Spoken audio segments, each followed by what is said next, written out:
तो अभी से भगवान कृष्ण के जन्म महोत्सव की बहुत बहुत बधाई। हमारे लड्डू गोपाल कल्लू जी महाराज साल में एक बार उनके स्नान का हम लोग रखते हैं। तो कल रात्रि को 8 बजे से 9 बजे तक हमारे यूट्यूब चैनल पर, फेसबुक पर आप लोग लाइव ठाकुर जी के 1 घंटे का 8 बजे से 9 बजे तक स्नान का दर्शन रात्रि को कर सकेंगे। मोबाइल पर आप लोग आराम से अपने यूट्यूब, फेसबुक पर ठाकुर जी के सुंदर स्नान का दर्शन, जो साल में एक बार का हम लोग करते हैं, उसका दर्शन आप कर सकते हैं। एक पात्र में जल और दूध ले लीजिए।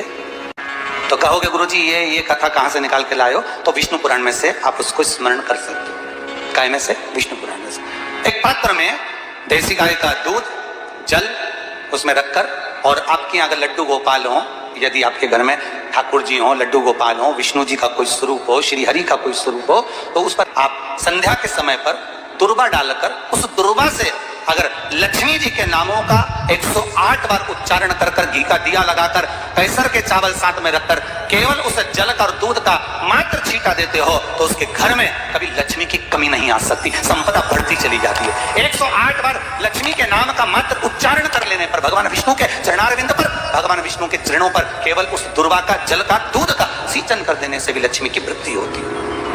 आपके घर में छोटे से ठाकुर जी हैं, आपके घर में छोटा सा कन्हैया है, और छोटे से कन्हैया जो पुराने समय का है, उसको नेत्र भी लगाने की जरूरत नहीं है, क्योंकि उसके नेत्र हैं।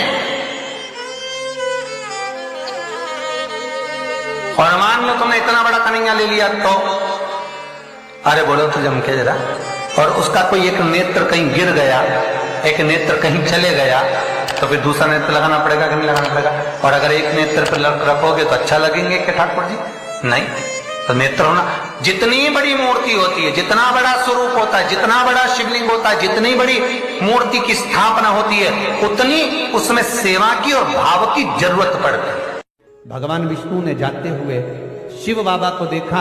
शंकर भगवान से, भगवान नारायण ने कहा आप कुछ कहेंगे नहीं? भगवान शंकर कहते हैं नारायण चिंता मत करो, ये बद्रिकाश्रम में जो आएगा चने की दाल चढ़ा कर जाएगा, चने की दाल को मंदिर के पीछे बैठकर ओम नमः शिवाय बोलकर जो नारायण को समर्पित करेगा, उसके मनवांचित फल को मैं 3 महीने में पूरा कर दूंगा, उसके मन की कामना को मैं 3 माह में पूर्ण कर दूंगा। आज भी नियम है, चने की दाल को लेकर जाते हैं, बद्रिकाश्रम के मंदिर के पीछे बैठकर चने की दाल को लेकर ओम नमः शिवाय का जाप करते हैं। 7 बार ओम नमः शिवाय बोलकर चने की दाल वापस घूमकर भगवान विष्णु को समर्पित करी जाती है, तो 3 महीने में मनोकामना पूरी हो जाती है। भगवान की मूर्ति जितनी छोटी होगी उतना सुख देती है, जितनी बड़ी हो जाएगी उतने लाड़ की जरूरत पड़ जाएगी, उतने लाड़ की जरूरत।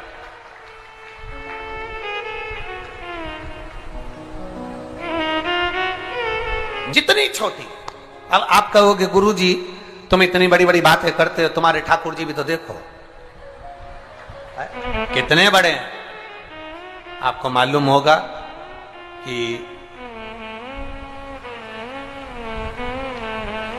इंदौर में कथा थी, बहुत साल पहले, 20-1 साल पहले की बात होगी, 20-22 साल के पहले की। इंदौर के सेठ जिनके पास में ठाकुर जी थे, और उनके कोई गुरुजी, अब गुरुजी तो गुरुजी होते हैं, उन्होंने कह दिया इतनी बड़ी मूर्ति घर में नहीं होना चाहिए।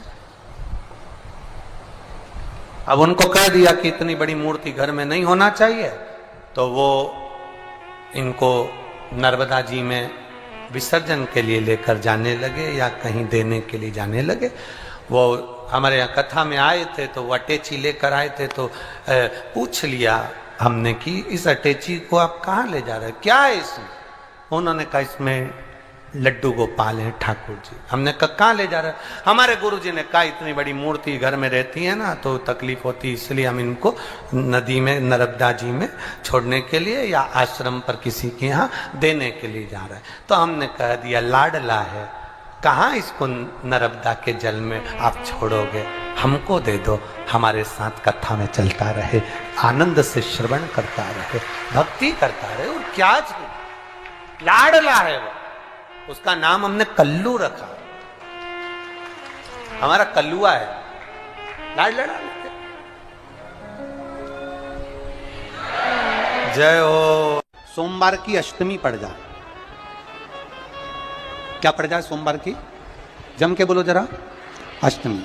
या तो सोमवार की अष्टमी पड़ जाए, या हर महीने शिवरात्रि आती है, हर महीने आती है, या तो सोमवार की अष्टमी पड़ जाए या फिर सोमवार की शिवरात्रि पड़ जाए, हर महीने आती है।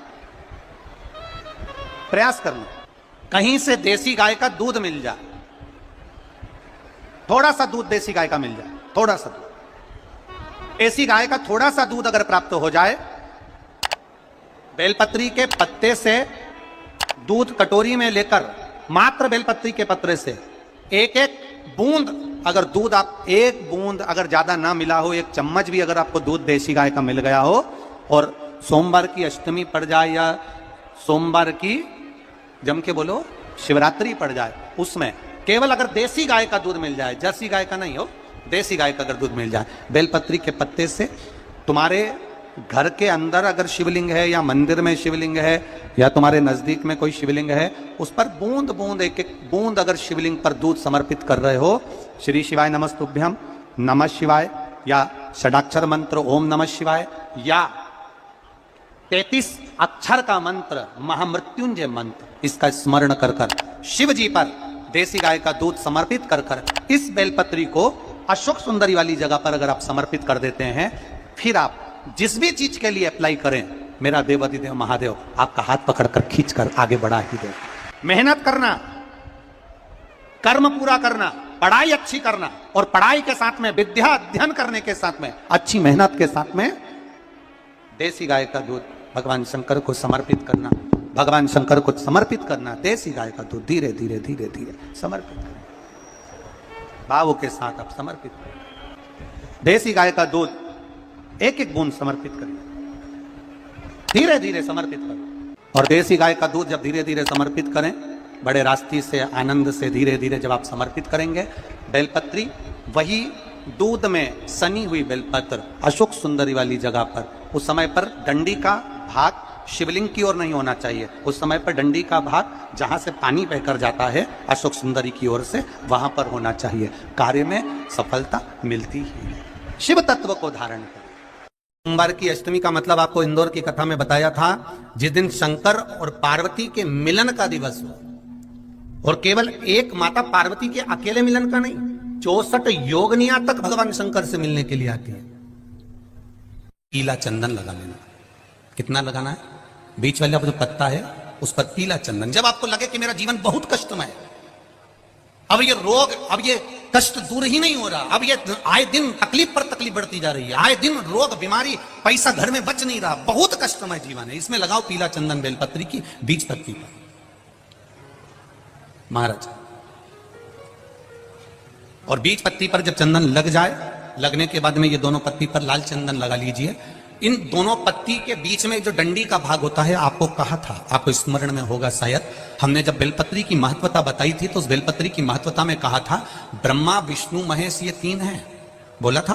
बीच में ये बड़ी पत्ती से लेकर जो 2 पत्तियां होती हैं, इनके बीच में जो जगह बचती है, इसमें मां पार्वती के 64 योगनियां, मां पार्वती अपनी पूर्ण सिद्धि के साथ में जितनी भी देवी के स्वरूप हैं, वो माता 64 योगनियां देवी के स्वरूप में यहां पर विराजमान होती हैं। 2 पत्ती के नीचे से जो डंडी होती है नीचे तक, ये पूरी डंडी में 33 कोटि देवी देवताओं विराजमान होते हैं इस पूरी डंडी के अंदर। तो ये बीच वाली पत्ती है, ये जो बीच वाली पत्ती का जो भाग होता है, इस पत्ती के भाग में शहद का प्रयोग कर कर, यहां पीला चंदन, लाल चंदन, लाल चंदन, शहद का प्रयोग कर कर, इसी तरह से पकड़कर ये बेलपत्री की जो डंडी है वो अशोक सुंदरी पर जब आप समर्पित करें, तो जहां से जल बहता है उस ओर पर इस पत्ती को चढ़ाकर केवल आपके हृदय की बात कहकर देवाधिदेव महादेव से कोई भी शिव जी का मंत्र, पंचाक्षर नमः शिवाय, षडाक्षर ओम नमः शिवाय, श्री शिवाय नमस्तुभ्यम, या महामृत्युंजय मंत्र, जो शिव का मंत्र हो आपके पास में, उसको बोलते हुए देवाधिदेव महादेव को धीरे धीरे जल की धार चढ़ाना प्रारंभ करो। जल की धार जब पूर्ण होने लगे, उसमें थोड़ा जल बचे, तब अशोक सुंदरी पर जो तुमने बेलपत्र चढ़ाई है, वहां उस जलधार को चढ़ा। ये प्रयोग आपको केवल सोमवार की अष्टमी पढ़ने पर ही करना है। कौन से दिन करेंगे? जम के बोलिए जरा। सोमवार की अष्टमी पढ़ने पर यह प्रयोग करें, और जल चढ़ाकर बाबा से विनती कर कर उसी बेलपत्र को वापस उठाकर कहीं जलाशय में या किसी पेड़ के नीचे विसर्जन कर दें और 1 लोटा जल वहां भी चढ़ा दें। बस निवेदन कर कर आ जाइए, मेरा बाबा 3 माह के अंदर हाथ जरूर पकड़ेगा और आपको दलदल से बाहर निकाल देगा। हमें बताया था जिस दिन शंकर और पार्वती के मिलन का दिवस हो, और केवल एक माता पार्वती के अकेले मिलन का नहीं, 64 योगनियां तक भगवान शंकर से मिलने के लिए आती है। पीला चंदन लगाना, कितना लगाना है?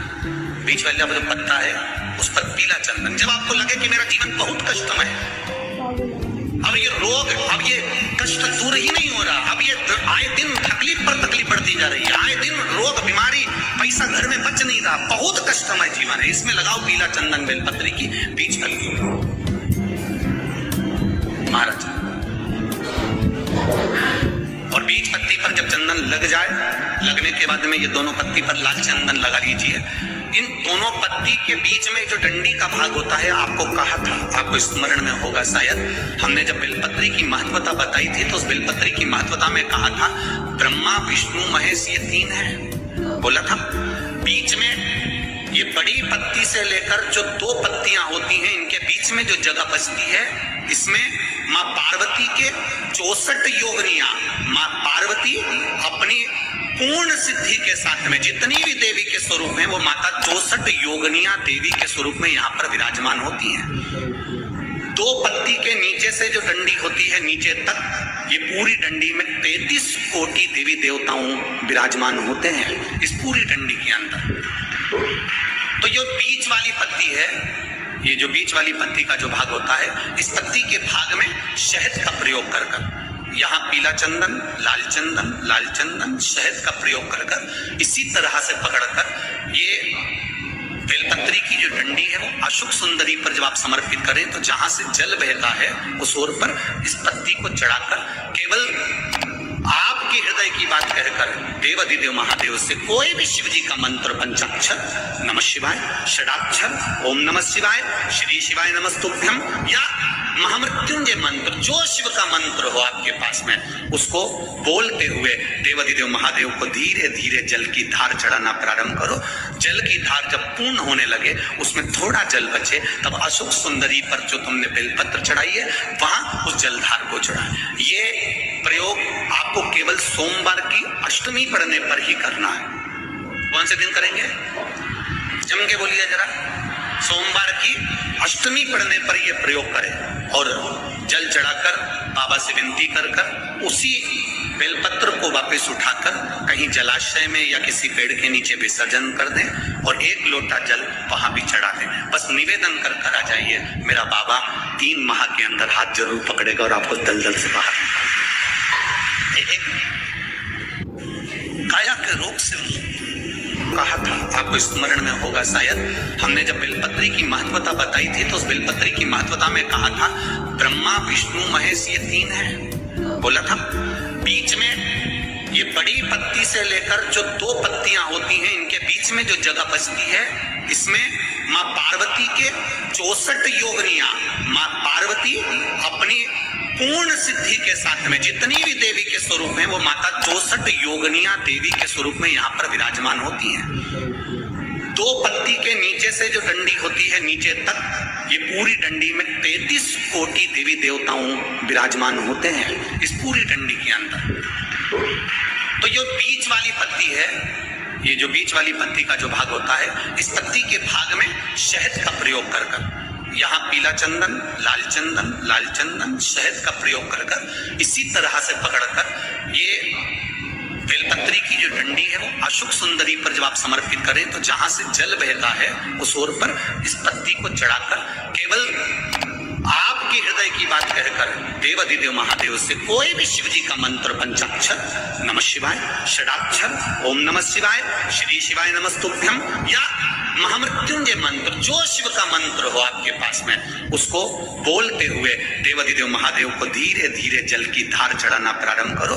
जल की धार जब पूर्ण होने लगे, उसमें थोड़ा जल बचे, तब अशोक सुंदरी पर जो तुमने बेलपत्र चढ़ाई है, वहां उस जलधार को चढ़ाए। ये प्रयोग आपको केवल सोमवार की अष्टमी पढ़ने पर ही करना है। कौन से दिन करेंगे? जम के बोलिए जरा। सोमवार की अष्टमी पड़ने पर यह प्रयोग करें और जल चढ़ाकर बाबा से विनती कर उसी बेलपत्र को वापस उठाकर कहीं जलाशय में या किसी पेड़ के नीचे विसर्जन कर दें और 1 लोटा जल वहां भी चढ़ा दें। बस निवेदन कर आ जाइए, मेरा बाबा 3 माह के अंदर हाथ जरूर पकड़ेगा और आपको दलदल